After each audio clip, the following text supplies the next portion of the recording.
আসসালামু আলাইকুম। তো আজকে আমি একটা বিষয় নিয়ে আলোচনা করব, পলিটেকনিকের স্টুডেন্ট।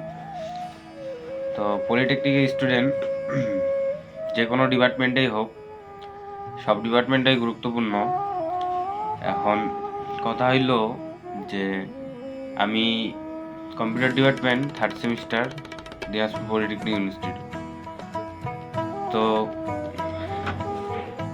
আমার ডিপার্টমেন্টের যে সাবজেক্টগুলো গুরুত্বপূর্ণ, ফার্স্ট অফ অল আমার হাতে আছে IT support service, second time আছে ফিজিক্স 2, আর এখানে আছে ম্যাথমেটিক্স 3।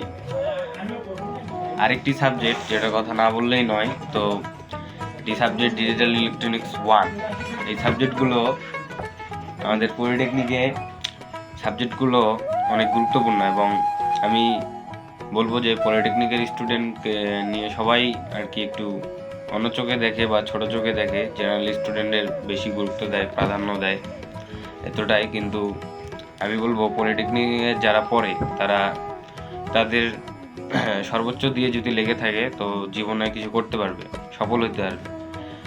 তো যেমন ডুয়েট এডমিশন করতে গেলে 3rd সেমিস্টার থেকেই বেস্ট অ্যাডমিশনের জন্য প্রিপারেশন নেওয়া, পড়ালেখা করা, সঠিকভাবে গাইডলাইন অনুযায়ী চলা। তো গাইডলাইন অনুযায়ী চললে অবশ্যই সে সফল হবে, ডুয়েটে চান্স পাবে পরীক্ষা দিলে।